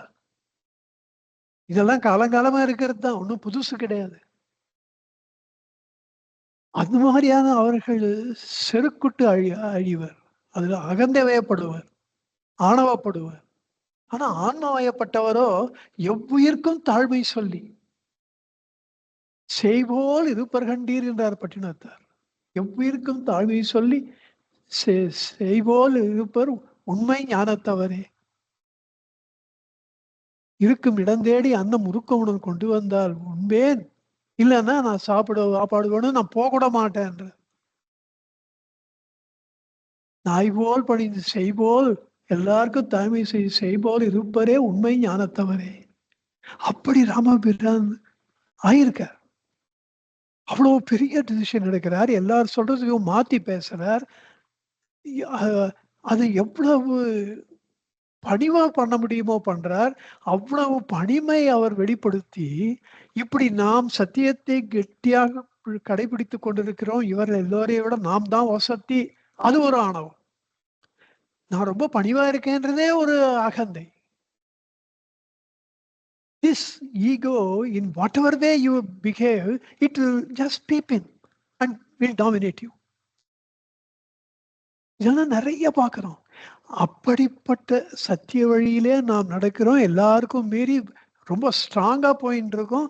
நம்ம மாதிரி உண்டா அப்படின்னு அந்த கர்வத்தையும் நீக்கி, செல்வர்க்கு செல்வமே பணிவுடைமை இருந்தால் அந்த பணிவுடைமையே அந்த செல்வர்க்கு ஒரு செல்வமாகிவிடும் என்கிறார் திருவள்ளுவர். அப்படி ராமபிரானுக்கு அந்த பணிவுடைமை அகந்தையாகாமல் ஆன்ம வஸ்துவாக அதுவே அவருக்கு ஒரு அழகாக அப்பொழுது இருக்கிறத நான் பார்க்கிறேன். அந்த ஒரு சம்பாஷணையில ஒருத்தரும் ஒன்னொன்னு சொல்ற எல்லாத்தையும் கேட்டுக்கிறார், பொறுமையா கேட்டுக்கிறார். கடைசியில இல்லை, என் இஷ்டப்படி விட்டுருங்கன்ற, நான் காட்டுல தான் இருப்பேன். இது நிறைய ஆத்மவசுனுடைய குணாதிசயங்களை வெளிப்படுத்துகிறது. அதற்கு காரணம் அவர் விசாரம் செய்ததுதான். விசாரசீலராகவும் விசாரம் செய்வதிலே தீரராகவும் அதை கடைபிடிப்பதிலே சூரராகவும் அவர் விளங்கியதினால்தான். அதே மாதிரிதான் விபீஷண சரணாகதி ஒரு பெரிய மைல்ஸ்டோன் அவருடைய வாழ்க்கையில. அதுலயே சில புதுமைகளை நான் பார்க்கிறேன். அதுவும் எக்ஸ்ட்ரீம்லி ஆப்போசிட் வியூஸ் கொடுக்குறார். சுக்ரீவன் சொல்றான், இஸ் அ பிளான்டட் சாப் திஸ் விபீஷன். எல்லாம் சரிபட்டே வராது. ராவணன் வேணுன்ட்டே ஒருத்தன் நம்ம தூங்கும் போது நம்மளையே கொண்டுடுவான். என்னதான் செய்ய மாட்டான்னு நிச்சயம் அப்படின்ற. அங்கதன் நம்மளிடத்துல நல்ல திறமையான டீம் இருக்கு. அவரை நல்லா விசாரிச்சு கேள்வி கேட்டு டெஸ்ட் பண்ணி அதுல அவரு நமக்கு திருப்தியா இருந்தா அக்செப்ட் பண்ணிக்கலாமே. எடுத்தெடுப்புலயே அவர் ராவணன் தப்பி ரிஜெக்ட் பண்ணணும், அந்த மாதிரி பண்றது நியாயம் இல்லையே அப்படின்னு அங்கதான் சொல்றான். மைந்தன் அவரு பெரிய தளபதி. அவன் சொல்றான், நீங்க போய் நான் இன்டர்வியூ பண்றேன், டெக்ஸ்ட் பண்றேன், அவன் கேள்வி கேட்கறேன்னு ஆரம்பிச்சா அவன் எப்படி அவனுக்கு நம்ம மேல நம்பிக்கை வரும்? அவன் நம்மளை நம்பியே வந்திருக்கான். இந்த டெஸ்ட் கிஸ்ட் எல்லாம் எனக்கு ஒன்றும் பிடிக்கல. ஒண்ணு ஏத்துக்குங்க, இல்லைன்னா இல்லைன்னு சொல்லுங்க, தப்பு கிடையாது. But don't hurt. ஏதோ நம்மளை நம்பி வர்றவனும் மனசு கஷ்டப்படுத்தி அனுப்பாதீங்க அப்படின்னு அவர் சொல்றார். ஜாம்பவான் இது ஏத்துக்கவே கூடாது. இவனுக்கு என்ன அர்ஜென்ட்? நம்ம இன்னும் இந்த கடலை தாண்டி அந்த பக்கமே போகல. அந்த பக்கம் போன அப்புறம் வந்தா கூட அர்த்தம் இருக்கு. அவ்வளோ அர்ஜென்ட், அவ்வளோ ஆத்திரம். அந்த கடையே இவன் தாண்டி இங்க நம்ம கிட்ட என்ன சேர்த்துக்கோன்னு ஏன் கெஞ்சறான்? இதுல ஏதோ சூது இருக்கு. The timing is very, very, very bad. I am not convinced.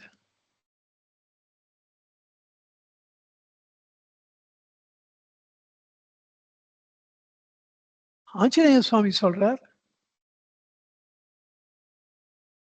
அந்த ராவணனுடைய சபையில அவன் ராவணன் இவனை கொன்னுடுங்கன்னு எனக்கு மரண தண்டனை விதித்த போது தூதனை கொல்லக்கூடாது, சேஃபா திருப்பி அனுப்பிச்சிடணும், அதுதான் ராஜநீதின்னு அப்போ எடுத்து சொன்னவர் இந்த விபீஷணன். அவர் கொஞ்சம் நம்பிக்கைக்கு உரியவராக தான் நான் நேர்ல பார்த்துருக்கேன். அவர் பிஹேவியரை பார்த்துருக்கேன். எனக்கு என்னமோ கொஞ்சம் அப்படிதான் தோன்றது. ஒரு காரணத்தோட சொல்றார். அவர் நீதி நேர்மையை பத்தி பேசணும். இவர் டைமிங் பத்தி சொல்றார். எப்போ ராவணனுடைய செய்கைகள் பிடிக்கலையோ நெருப்புல உக்காண்டிருக்க மாதிரி இருக்கு அவருக்கு. அப்போ கடலை தாண்டி வந்திருக்காளா, கடலை தாண்டி நம்ம போலாமா, அங்க அவருக்கு நேரம் இல்லை. எப்போ ஒரு அநீதியை விட்டு ஓடி வரணும்னு அவரு வந்துட்டார். அப்போ இந்த டைமிங்ஸ் எல்லாம் எனக்கு அவ்வளோ பெரிய விஷயமா தெரியல. எல்லாத்தையும் கேட்டுக்கிறார் ராமபிரான். கடைசியா சொல்ற, சரணாகதின்னு என்கிட்ட ஒருத்தர் சரணடைந்து விட்டால் nobody will go back empty handed from me. நான் ஏத்துப்பேன். அவளுக்கு அடைக்கலம் கொடுக்கறது தான் என்னுடைய தர்மம், என்னுடைய சுதர்மம் அதுதான். அது என் நேச்சரா இருக்கிறதுனால நீங்கள்லாம் நான் எடுக்கிற டிசிஷனுக்கு ஒத்துக்கோங்க. You have to believe me. எனக்கு லாஜிக்கலா ரீசன் கேட்காதீங்கன்றார். இன் அதர் வேர்ட்ஸ் ராமாபீரா. ராவணனே வந்து ஏதோ தெரியாம பண்ணிட்டேன், சீதா பிராட்டி இதை கொடுத்துட்றேன் அப்படின்னு வந்தா, ஐ 100% pardon him. I will not harbor any hatred for him. இவன் என்னுடைய மனைவியை திடீர்னு வந்தான் பார்த்தியா, அந்த எண்ணம் எனக்கு இருக்காதுன்னு சொல்றாரு. ஓப்பனா சொல்ல, மொத்த அத்தனையும் ராவணனே வந்து சரணாகதினா நான் ஏத்துப்பேன்னா வேற என்ன அர்த்தம்? சோ அத்தனை பேர் சொல்றதையும் பொறுமையா கேட்டுக்கிறது. பட் எடுக்கிற முடிவுகளை தானே எடுக்கிறது. Not getting influenced by others. அந்த முடிவை எடுக்கிறதுக்கு அவர்களிடத்துல பண்ண அத்தனை கன்சல்டேஷனும் உதவியா இருந்திருக்கலாம். அது பேஸ்ட் ஆன் தட் அவர் அந்த முடிவுக்கு வந்திருக்கலாம். ஆனா எடுக்கப்பட்ட முடிவு சொந்தமான முடிவு. இது ஆத்ம வஸ்துவினுடைய குணாதிசயம். நீங்க நினைச்சு பார்த்தா இந்த காலகட்டத்துல, அதாவது கைகேயினால காட்டுக்கு போறது முன்னாடி, விபீஷணர் சொன்னாங்க அதுக்கு அப்புறம். அப்ப இன்னும் கொஞ்சம் மெச்சூரிட்டி நம்ம பார்க்கிறோம் அந்த விசாரம் செய்யறதுல. அத்தனை பேரும் பேசிட்டு இருக்கும்போது அதை காது கொடுத்து கேட்டுக்கிறார். உள்ள he is also making up his own decision. சைமல்டேனியஸா பண்றாரு அவர். அந்த ஒரு கெப்பாசிட்டி, அந்த ஒரு திறமை இந்த இடத்துலயே 2வது வாட்டி நான் பார்க்கிறேன் கைகேயிக்கு அப்புறம். இதெல்லாம் எனக்கு அளவு கடந்த ஒரு இன்ட்ரெஸ்டிங்கான விஷயமா இருந்தது. ஒரு வாட்டி 10 வாட்டி படிக்க தோணுது அந்த இடத்த. எப்ப எனக்கு இந்த மாதிரியான ஒரு எண்ணம் வந்ததோ, அப்ப திருப்பி திருப்பி எவ்வளவு பேர் என்னென்ன சொல்றா, ராமபிரானுடைய ரியாக்ஷன் எப்படி இருந்தது, அவர் என்ன கடைசியா அவர் பேசுற பேச்சு என்ன. லட்சுமணன் கூட he was not that much convinced about this. அண்ணா வாண்டாமே அண்ணான்றது தான் அவருடைய, அவர் பாலிஷ்டா சொல்றாரு அவர்.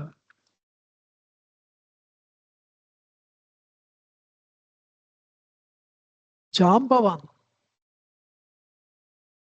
அண்ணாவை லட்சுமணன் கூட வழிமொழிகிறார். ஜாம்பவான் சொல்ற அண்ணாக்கு துரோகம் பண்றவன் நமக்கு கிட்ட மட்டும் ரொம்ப விசுவாசமா இருந்துருவானா அப்படின்றது ஒரு கேள்வி. லட்சுமணனும் அதுவும் கொஞ்சம் யோசிக்கப்பட வேண்டியதுதான் சொல்றாரு அவர். அப்ப ராமர் சொல்ற ஒரு வார்த்தை லட்சுமணனுக்கு, லட்சுமண சுவாமிக்கு பதில் சொல்லும் பொழுது, லட்சுமணா எல்லாருமே பரதன் மாதிரி இருப்பாளாப்பா, அது பரதனை நினைக்கும் பொழுது அவரால் தாங்க முடியல துக்கம். அப்புறம் நான் தழுக்கின்றது என்றார். எல்லாருமே பரதன மாதிரி இருக்க முடியுமா? எல்லா தம்பியும்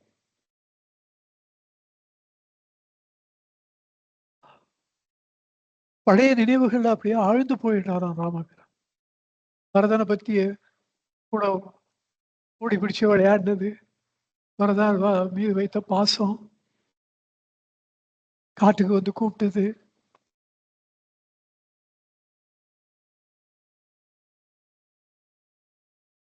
இப்ப மனசுல நினைச்சுட்டு இருப்பார், சுக்ரீவா மட்டும் என்ன பெரிய இது.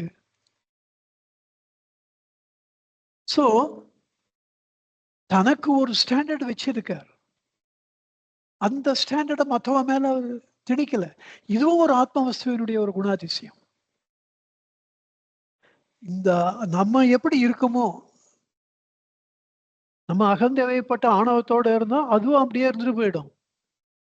doesn't come and correct you. அது நம்மளுக்கா தெரியற வரையில. அதுக்கு ஒரு பெரிய அர்த்தம் என்னன்னா, நம்மளுக்கா ரொம்ப அரகண்டா இருக்கான்னா, நான் அரகண்டா இருக்கேன்னு தெரிஞ்சா இருக்கான். அவனுக்கு தெரிஞ்சா அதுக்கப்புறம் அரகண்டா இருப்பானா? பட் நம்ம அரகண்டா இருக்கும்போ இந்த ஆத்ம விசாரத்தினால, சத்திய விசாரத்தினால, தன்னைத்தானே ஆராய்ச்சி செய்து பார்க்கும் பொழுது, நம்ம இந்த மாதிரி பண்ணியிருக்கிறது தப்போ, மனசு வேற, நம்ம வேற. இந்த மனசு சொல்லி நம்ம ஏன் இந்த மாதிரி பண்ணோம்? அது தர்மமா இல்லையே அப்படின்லாம் தோண ஆரம்பிச்சதுன்னா, அது மைசர்லியா இருந்தாலும் சரி, கிரீடியா இருந்தாலும் சரி, பேராசை, கருமித்தனம், அல்லது ஆணவம், செருக்கு, எப்படி இருந்தாலும் கோபம், எது வந்தாலும் நம்மளுக்கு புலப்படும் அல்லவா? நம்ம இப்படி இவ்வளோ கோபம் நம்மளுக்கு தகுமா? அது புரிய ஆரம்பிச்சுடுச்சுன்னா அந்த கோபம் கொஞ்சம் கொஞ்சமா குறைஞ்சிரும் நம்மள விட்டு. இன்னொரு வாட்டி வந்து அதே ஃபோர்ஸோட நம்மள வந்து அந்த கோபம் நம்மள ஆக்கிரமிக்க முடியாது. அதுதான் ராமபிரானுக்கு நடந்திருக்கு. அந்த சத்திய விசாரம் பண்ண பண்ண பண்ண and one of the most wonderful thing is விபீஷணனை நான் ஏத்துக்கிறேன்றதுக்கு அவர் சொன்ன ரீசன், ராவணனே வந்தாலும் நான் சரணாகதி பண்ணுவேன். யாரு அப்ப விபீஷணன் பண்ணா நான் ஏன் ஏத்துக்க மாட்டேன்? அது ஆனால் தட் இஸ் இவங்க ஜஸ்ட் ஒரு எமோஷனல் வே ஒரு தீர்வு எல்லாம். ஏன்னா people are telling pulling in different directions. அவளை எல்லாம் ஒன்றுபடுத்தி அவள்லாம் நம்முடைய தளபதிகள்.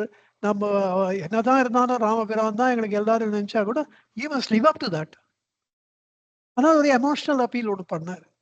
நான் என்ன பண்ணுவேன், எனக்கு செய்யுங்க, you please take me with my fault. இது என்னுடைய ஃபால்ட், இது வீக்னஸ், எனக்கு கொஞ்சம் எனக்காக பொறுத்துக்குங்க. அப்போ எல்லாரும் அது மறந்துடும் எல்லாருக்கும். அப்பா நம்ம தலைவரே அப்படி சொல்லிட்டாருப்பா, விட்டு தள்ளி. இப்ப ராவணனுக்கு எப்படி அவனுடைய தளபதிகள்லாம் அவன் ரொம்ப சேர்ஃபுல்லா ஒருத்தர் பின்னாடி ஒருத்தர் போய் உயிரை கொடுத்தா, என்னுடைய தலைவன் என்ன சொல்லிட்டான், நீ போய் போருக்கு போன்னு சொல்லிட்டான், என்ன நம்பி அனுப்பிச்சிருக்கான். அப்படி ஒரு லாயல்டி அது ராமபிரானுடைய தளபதிகளை எல்லாம் அவர் மீது வைத்திருந்தார். அதை அவர் காப்பாத்திக்கணும். ஆனால் அவர் சொல்லாத ஒரு காரணம் இருக்கு. என்னன்னா, this fellow Vibhishan must be knowing inside out of these Rakshasas. Inside out he must be knowing. நாளைக்கு யுத்தம்னு நம்ம இப்ப வந்திருக்கு. யுத்த கடத்துல இவனுடைய இந்த எக்ஸ்பர்டைஸ் நம்மளுக்கு உதவியா இருக்கும், provided he is sincere to us. Whether he will be sincere to us தெரியுமா? அப்ப அவருக்கு தெரியாது. But he is a Kshatriya. Kshatriya will take a risk. அந்த ரிஸ்க் அவர் எடுத்தாரு.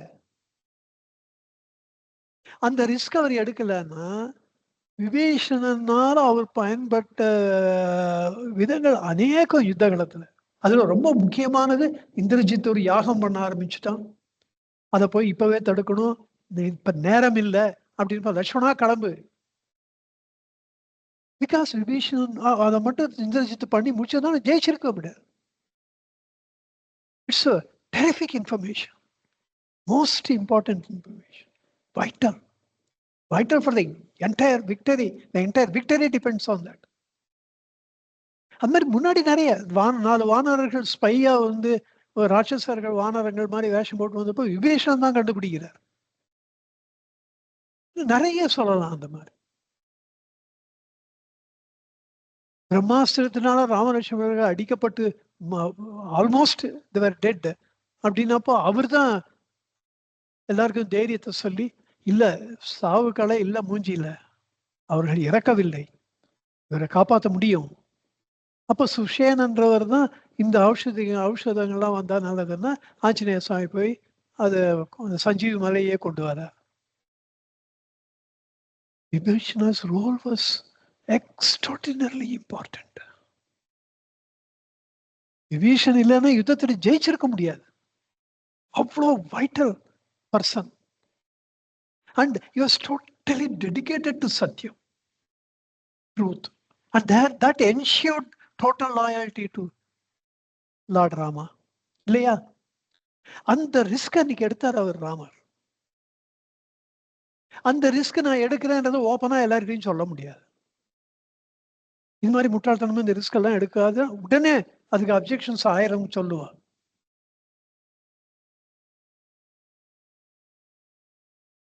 வேற ஏதாவது ஒண்ணு ரீசனை சொல்லிதான் அது அதுல ராமபிரான் அதிசமர்த்தராக இருந்திருக்கிறார். அந்த என்ன மாதிரியான பதில சொல்லி இந்த சிச்சுவேஷன் சமாளிக்கணும்ன்ற அந்த விசாரத்தையும் அவரு பண்ணி முடிக்கிறார். பட் எஸ் தட் சத்திய விசாரம்ன்றது சத்தியத்தின் அடிப்படையிலேயே பண்றது அத்தனையும். நியாயம், நேர்மை, நீதி இவையெல்லாம் முழுக்க நிரம்பியதா, அதை குறையே இல்லாம அவர் எடுக்கிற முடிவுகள்லாம் அப்படி எடுக்கிறார். இந்த விபீஷன் சரணாகதி அதனாலதான் ராமாயணத்துல ரொம்ப ரொம்ப பெருசா பாராட்டப்படுகின்றது. அப்ப ராமபிரான் வந்து பரதனை நினைச்சுண்டு கொஞ்சம் சோகத்துல மூழ்கி போயிட்டாரு. பரதன் மாதிரி வருவான் அப்படி. அதனால்தான் பரதனுக்கு பேரு ராமாயணத்துல. Hero of the story is Ramar. ஆனா பாராட்டு அவரை விட ஹீரோவை விட ஒருத்தர் ஒரு கதையில ஒரு கதை இல்லை, சரித்திரம். அதுல ஒருத்தர் பாராட்டப்பட கூடியவரா ஒருத்தர் இருந்திருக்காருன்னா எனக்கு தெரிஞ்ச எல்லா கதையிலையும் இந்த ஒரே கதை இந்த ராமாயணத்துலதான் நடந்திருக்கு. ஏன்னா பெரியவாள்லாம் பரதாழ்வார் அப்படி போற்றுகின்றார். யோகியதையில் பரதனுக்கு ஒப்பகார் பெருமாள். இதுக்கு மேல என்ன காம்ப்ளிமெண்ட் போகணும்? பரிசுத்தத்தில் பரதனுக்கு ஒப்பாகார் பெருமாள். அப்படி ஒரு தம்பி உடையான் படைக்கஞ்சான், அப்படி ஒரு தம்பியை ராமபிரான் பெறுவதற்கு காரணம் அவருடைய சத்திய விசாரம். அதனாலதான் he arrived at one basic truth, that I will be true to my friends, I will be true to my wife, I will be true to my parents, I will be true to myself, I will be true to my enemy. இல்லைன்னா இன்று போய் நாளை வான்ற பேச்சே வந்திருக்க. I will be true to my தனுர்வேதா. அதனால தான்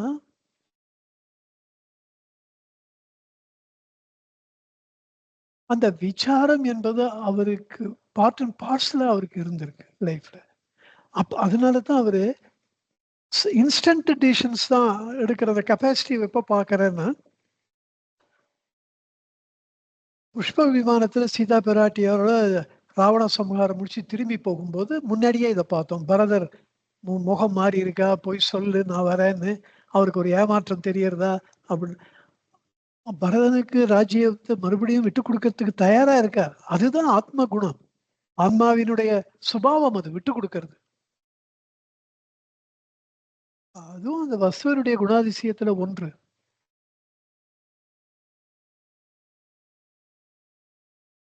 இப்படி பார்த்தா ராமபிரான் மற்றவர்களுடைய உணர்வுகளுக்கெல்லாம், உணர்ச்சிகளுக்கெல்லாம், அவருடைய எண்ணங்களுக்கெல்லாம் மிகுந்த மரியாதை கொடுத்து வாழ்ந்தார்.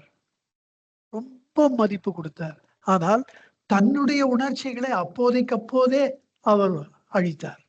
அதாவது அந்த விசாரத்தினாலே அவற்றை அழித்து ஞான வழியிலே ஒரு மாபெரும் வெற்றியை பெற்றவர் ராமபிரான். இந்த விசார மார்க்கத்தை அவர் விடாம பண்ணதுனால தான்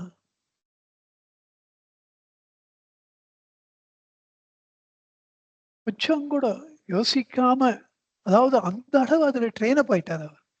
அப்படி விடாப்பிடியாக இந்த விசாரத்தை கைப்பிடித்ததினாலே, நடைமுறைப்படுத்தியதினாலே அவர் மீது மற்றவர்களுக்கெல்லாம் ஒரு அளவு கடந்த ஒரு நம்பிக்கை, ஒரு டிபெண்டபிலிட்டி, ஒரு ரிலையபிலிட்டி.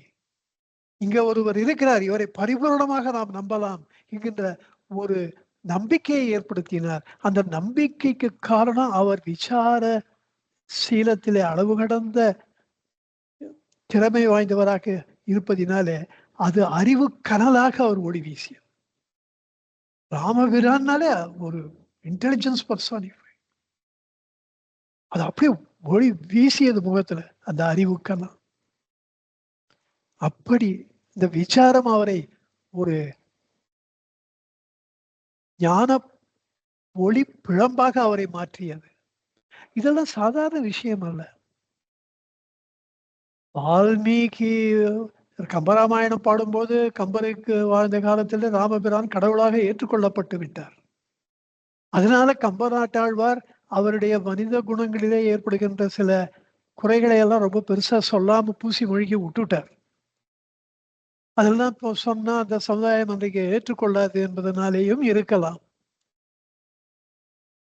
அந்த மானித வாழ்க்கையில ராமபிரான் செய்த சில குறைகளை எல்லாம் சொல்லாம விட்டுடுறார். இந்த ஞான விசாரத்திலே, சத்திய விசாரத்திலே அவர் தோல்வியுற்ற இடங்களும் கூட இருக்கின்றன. ஆனா வால்மீகிக்கு அப்படிப்பட்ட ஒரு அவசியம் இல்லை. அவர் சமகாலத்தவர். அப்போ ராமபிரானை மக்கள் கடவுளாக ஏற்றுக்கொள்ளாத நேரம். அவருடைய அந்த பெருமை, அந்த அறிவு சத்திய விசாரத்தை அவர் டோட்டலி வித்தின், வெளியில யாருக்குமே தெரியல. அதனுடைய செயல்பாடுகள்னாலதான் அவருக்கு பெருமையே தவிர, அவர் ஞான விசாரம் பண்றாருன்னு அவருக்கு ஒண்ணும் பெருசா அது யாருக்கும் தெரியவும் தெரியாது அவரை பாராட்டுறதுக்கு. இன்னொன்னு இருக்கு, நீங்க ஆச்சரியப்படுவீங்க. அந்த இன்று போய் நாளை வான்னு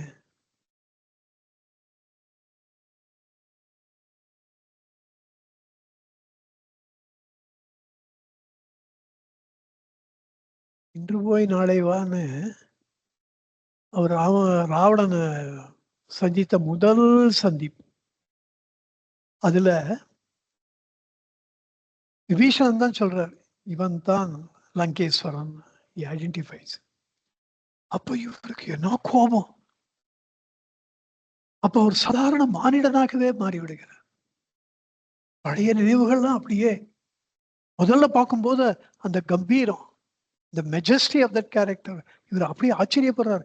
இவ்வளவு வசதியா இருக்கவனுக்கு இப்படிப்பட்ட ஒரு கீழ்மைத்தனமான ஒரு குணம் இருந்திருக்கு பாத்தியா, இல்லாட்டா இவன் எவ்வளவு இதுவா வசதியா இருந்திருப்பான் அப்படின்னு நினைச்சுக்கிறார்.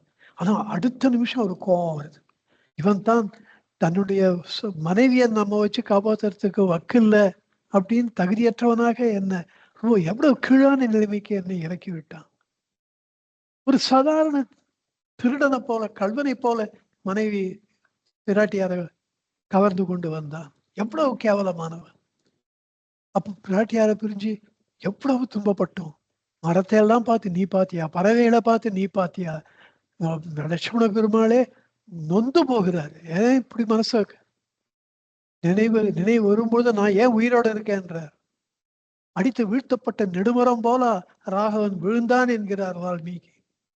சீதா பிராட்டியார காட்டுல காணான்னு மிருகங்கள் தின்னுட்டு இருக்குமா? அவன் என்ன குழந்தையா அப்படிலாம் மிருகங்கள் கிட்ட மாட்டிக்கிற அளவு ஒண்ணும் அவ்வளவு மக்கு இல்லை. இன்னும் எப்படியோ கேட்கிற ராட்சசன் எடுத்துன்னு போய் கொண்டுட்டு இருப்பாள், அவளை தின்னுட்டு இருப்பாள். நிச்சயமா எனக்கு கிடையாது. அவர் ராட்சசகையில அகப்பட்டு கொண்டிருந்தால் அவர்கள் அவளை ரொம்ப ரொம்ப பத்திரமா வைத்திருப்பார்கள். ஒன்ன கஷ்டப்படுத்தணும்னே வச்சிருப்பா. 100% வச்சிரு. அதுதான் நடந்தது. ராவணன் பத்திரமா வச்சிருந்தான். ஷியர் மைண்ட் கொஞ்சம் கிளியரா திங்க் பண்ண, லாஜிக்கலா திங்க் பண்றது. ராட்சசர்கள் கையில அகப்பட்டு கொண்டிருந்தால் she is very safe. ஏன்னா உன்ன பழி வாங்கணுன்றதுதான் அவளுடைய எண்ணம். உனக்கு தெரியாம ஒண்ணும் பண்ண மாட்டார்களா?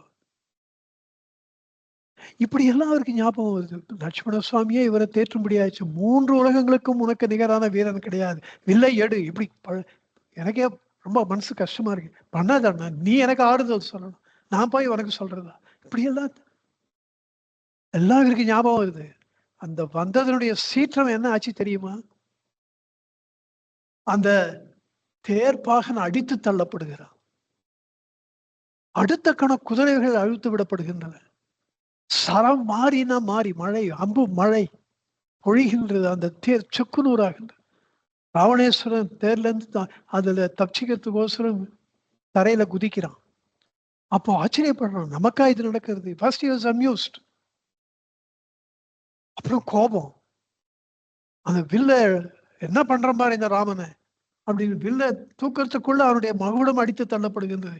ரங்கேஸ்வரனுடைய மகுடம் தரையில கேட்பாரற்று விழுந்து கிடக்கின்றது.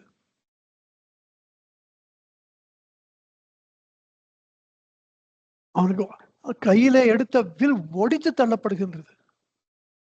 Press one more arrow, the war would have come to an end. Anybody would have done it. அந்த சமயத்துலதான் when the human passions galore,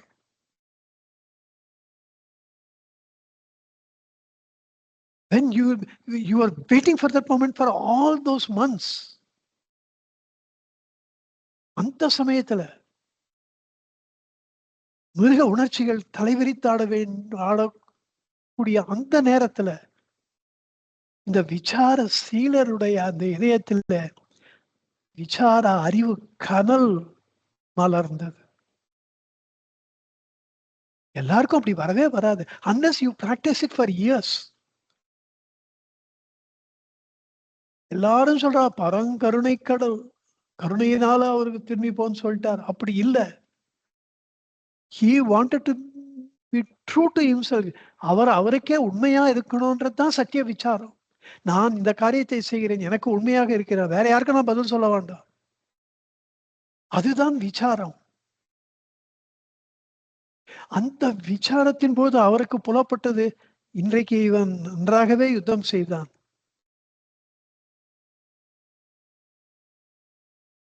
இவனுக்கு திரும்பி he never allowed him to come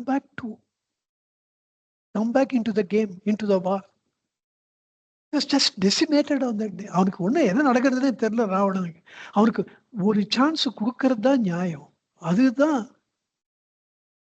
தனு வேதத்துக்கு, தான் படித்த படிப்புக்கு, அந்த தனு வேதத்துக்கு நாம் உண்மையாக இருப்பது.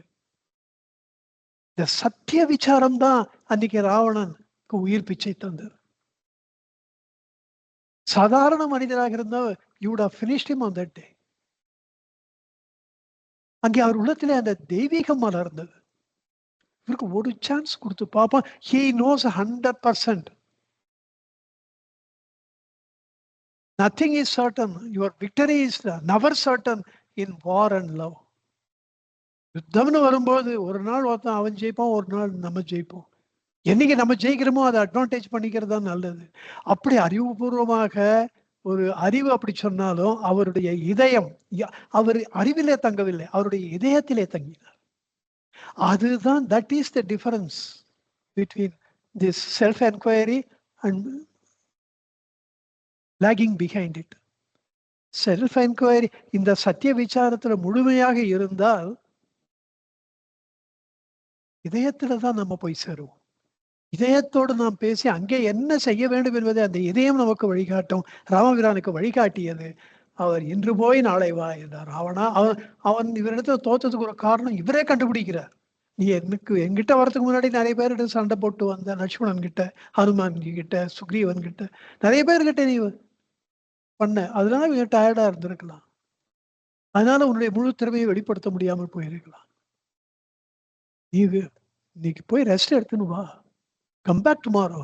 I will show you what archery is all about. தனுர்வேதம்னா என்னன்னு உனக்கு நாளைக்கு நான் காமிக்கிறேன். ஏன்னா சுப்ரீம்லி கான்ஃபிடென்ட். ஆனா அப்படி இல்லை. இரண்டாவது முறை ராவணன் பார்க்கும்போது 7 நாட்கள் யுத்தம். they set a special benchmark in தனுர்வேதா. அது ராமபிரானுடைய கருணையினாலே தனுர்வேதம் செழித்தது. அதுக்கு அப்புறம் பரசுராமரும் பீஷ்மரும் போட்ட அந்த வில் யுத்தம் பிரசித்தமா இருந்தது. அதுக்கப்புறம் கர்ணனும் அர்ஜுனனும் போட்டது. ஆனா இந்த ரெண்டுமே they cannot come anywhere near this ராமராவண யுத்தம். அவ்வளோ அற்புதமா அது. that benchmark they have set can never be matched, that can never be excelled. அப்படி ஒரு தனுர்வேதத்தை 2 பேரும் வெளிப்படுத்தினார்கள். அது தனுர்வேதத்துக்கு ராமபிரான் செய்த ஒரு பெரும் service, taking it to extra level, further frontiers. புதிய எல்லைகளுக்கு தனுர்வேதத்தை ராமபிரான் கொண்டு சென்றார். 2 பேருமே. அது எந்த அளவு 2 பேருமே both were at their wits end. ராவணனாலே யோசிக்க முடியல. அவன் மூர்ச்சித்து விழுகிறான். ராமருக்கும் அகஸ்தியர் ஆதித்ய ஹிருதயம் கத்துக் கொடுக்க அந்த எனர்ஜி திருப்பி வருது. மூளைக்கொச்ச வேலை பண்றதுக்கு இந்திரன் தேர் அனுப்புறான், இப்போ திவ்யாஸ்திரங்கள் அனுப்புறான். மாதலி பிரம்மாஸ்திரத்தை மறந்து விட்டீரா என்கிற, இதயத்தை நோக்கி செல்கள், தலையை வைக்காதீங்க, குறி வைக்காதீங்க. இப்படியெல்லாம் அவ்வளோ வேண்டிருக்கு ராமருக்கு சப்போர்ட். அந்த அளவு 2 பேரும் எக்ஸ்ட்ராடினரி வாரியர்ஸ். தனுர்வேதம்னு வரும்போது 2 பேருமே சுப்ரீம். அவன் சிங்கிள் ஹேண்டடா ராவணன் அவ்வளவு பேர், கும்பகரனை இழந்தான், இந்திரஜித்தை இழந்தான், பிரகஸ்தனை இழந்தான், அத்தனை பேர் தன்னந்தனியனாவே அவன் வாரி ஜெயிச்சிருக்க மாதிரிதான் இருந்தது. அதே நிலைமை தான் துரியோதனங்கிட்டையும் வந்தது. கடைசியா தர்மர் நீ யாராவது ஒருத்தர் தேர்ந்தெடுத்துக்கோன்னும் போது அப்பவும் துரியோதனன் ஜெயிக்கிற மாதிரிதான் இருந்தான். தொடையில தவறா அடிச்சுதான் பீமன் ஜெயிக்க முடிஞ்சது. அப்படி. ஆனா ராமபிரான் ராவணனுக்கு அந்த உயிர் பிச்சை அளித்தது என்பது அவர் தெய்வம், பரங்கருணை, அதெல்லாம் விட சத்திய விசாரம், எனக்கு நான் உண்மையாக இருக்க ஆசைப்படுகிறேன். அன்னைக்கு நான் ராவணனை கொன்னுட்டேன். I may not be true to myself. அந்த எண்ணம் அவருக்கு கண்டிப்பா இருந்திருக்கு. அதுதான் சத்திய விசாரம். அது தேகாபிமானத்தை கடந்தது. அடுத்த வாட்டி சந்திக்கும் போது நம்ம தோத்து போயிடுவோம். தோத்து போறதுன்றது உயிர் போறதுதான். அப்பவும் அவர் தேகாபிமானத்தை கடந்து நிற்கின்ற ஒரு நிலையை, காட்டுக்கு போகும்போது நம்ம நிச்சயமா செத்து போயிடுவோம் தெரிஞ்சுதான் போறாரு. அதே மாதிரிதான் ராவணனுக்கு உயிர் பிச்சை கொடுத்தா நாளைக்கு நம்ம தோத்தாலும் இந்த வார்த்தைய அவர் லட்சுமணன் கிட்ட சொல்றார். வாலியை சந்திக்கிறதுக்கு முன்னாடி நேர போய் வாலி கிட்ட சண்டை போடுறதுக்கு இது பண்ணிட்டு அப்ப லட்சுமணன் கிட்ட சொல்றார், யுத்தத்துல வெற்றி என்பது நிச்சயமற்ற ஒன்று என்றார். அதனால்தான் அவர் மறைஞ்சிருந்து பண்ணார். அது மனுஷ சுபாவம். அது தெரியறது. ஈ ஸ்டில் ஃபைட்டிங். சத்திய விசாரத்துல தோற்று போன இடம். அப்புறம் வாலி அவனே ஒத்துண்டான் என்னென்னமோ சொல்ற. இதெல்லாம் ஒன்றும் சாரம் இல்லை. அங்க டெஃபினட்டா ராமபிரான் தன்னுடைய சத்திய விசாரத்திலே தோற்று போன இடம் அது. ஏகாபிமானத்தை துறப்பது என்பதுல அந்த இடத்துல அவரால தாண்டி போக முடியல. ஆனால் அப்பேற்பட்டவர் இந்த இடத்துல ஜெயிச்சு காமிச்சார். அதுதான் வளர்ச்சி. ஆன்மீக பயணத்தில் அடுத்த கட்டத்துக்கு போகும்போது அது வளர்ச்சி. உயிர் போனா போட்டோம், நான் சத்தியத்துக்கு தான் நிற்பேன். அதனால தான் அவர் இன்றைக்கு தெய்வமாக நமக்கு காட்சி அளிக்கிறார். இந்த சத்திய விசாரத்தை அவர் எப்படி கத்துண்டாரு நீங்க கேட்கலாம். யோக வாசிஷ்டம் அப்படித்தான் உருவாகியது. வசிஷ்டர் மூலமாக இதை பெற்றார். எப்படி பெற்றார்? எப்படி பகவான் நமக்கு கற்றுக் கொடுத்த இந்த ஆத்ம விசார தத்துவத்தை, நான் யார் விசார தத்துவத்தை அவர் எப்படி கற்றுக்கொண்டார்? எப்படி அதுல தற்பித்தானார்? எப்படி அதிலே மிகுந்த திறமை வாய்ந்தவராக இருந்தார்? அதை எப்படி பிராக்டிக்கலா இம்ப்ளிமெண்ட் பண்றதுக்கூடிய ஒரு what you call that technology, what you call that capacity, capability, அது எப்படி அந்த திறமை அவருக்கு வந்தது? இத அடுத்த வகுப்புல நம்ம பார்க்கலாம். இது இன்னும் ரொம்ப இன்ட்ரெஸ்டிங்கான விஷயம். ராமபிரானுக்கு ரமணபிரானுடைய தத்துவங்கள் அந்த காலத்திலேயே எப்படி அவர் மனதிலே ஊடுருவி பாய்ந்தன, அதுலயும் அளவு கடந்த ஒரு அசைக்க முடியாத நம்பிக்கை அவருக்கு எப்படி ஏற்பட்டது? இதற்கெல்லாம் யார் காரணம்? அவருக்கு அவருடைய வாழ்க்கையிலே நிகழ்ந்த மாற்றம் எது? இதெல்லாம் அடுத்த வகுப்புல நம்ம பார்க்கலாம்.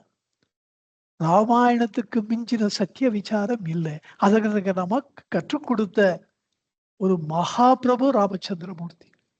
அவருக்கு மிஞ்சின தெய்வம் இல்லை. பரிபூரண ஞானி.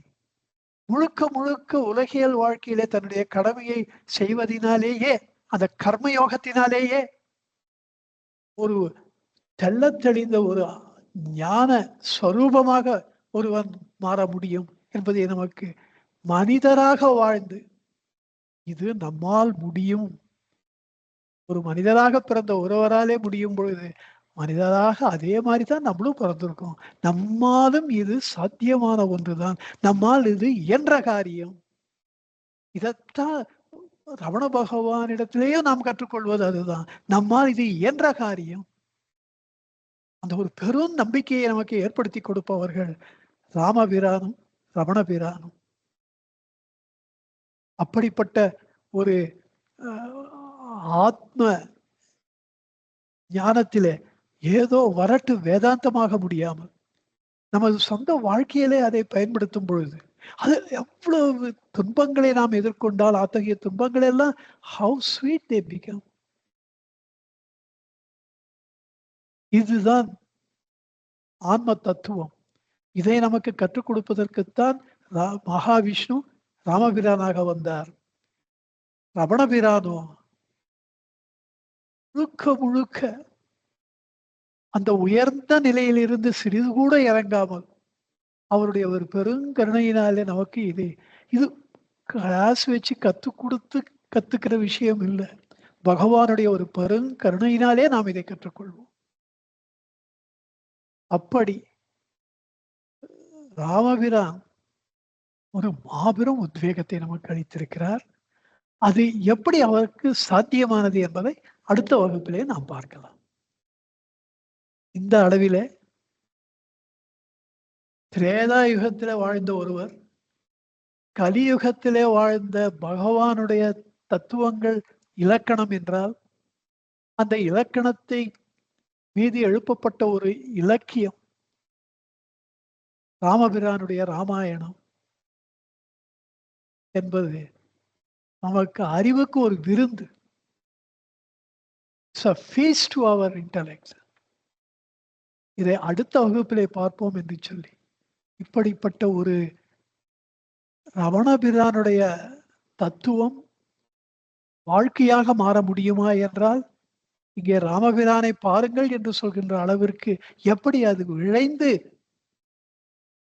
கலந்து இருக்கின்றது என்பதை, அந்த இன்பத்தை மேலும் மேலும், அது சொல்றதுக்கு இப்ப டைம் இல்லை, அந்த மூடு இருக்கு. ஆனா இன்னும் ஒரு 1.5 மணி நேரம் இருந்தா கண்டிப்பா ரொம்ப சந்தோஷமா சொல்லலாம். அப்படி ஒரு சந்தோஷத்தை இந்த விஷயம் நமக்கு கொடுக்கின்றது. அடுத்த வகுப்பிலே பார்க்கலாம் என்று சொல்லி, இப்படி ரொம்ப அப்டிராக்ட் விஷயத்த எவ்வளவு கான்கிரீட்டா சொல்ல முடியுமோ ட்ரை பண்றேன். இதெல்லாம் ஒரு முயற்சி தான். அதற்கு நீங்கள் மிகவும் ஒத்தாசையா இருக்கீங்க, ஒத்துழைக்கிறீர்கள். உங்களுடைய ஆர்வம் இதற்கு உங்களுடைய அளவு கடந்த ஆர்வம் இதற்கு ஒரு வேருக்கு நீராக ஒரு உத்வேகத்தை எனக்கு அளிக்கின்றது என்று சொல்லி, இந்த அளவிலே அமைகிறேன். உங்க எல்லாருக்கும் மீண்டும் மீண்டும் நன்றி, நமஸ்காரம். நமோ ரமணாய, நமோ ரமணாய, நமோ ரமணாய, நமோ நமோ நமோ ரமணாய, நமோ ரமணாய, நமோ ரமணாய, நமோ நமோ. सर्वे जना सुखिनो भवन्तु, लोका समस्ता सुखिनो भवन्तु, सर्वसन्मंगलानि भवन्तु. ओम शांति शांति शांति. हरि ओम तत्सत्. हरि ओम तत्सत्. हरि ओम तत्सत्.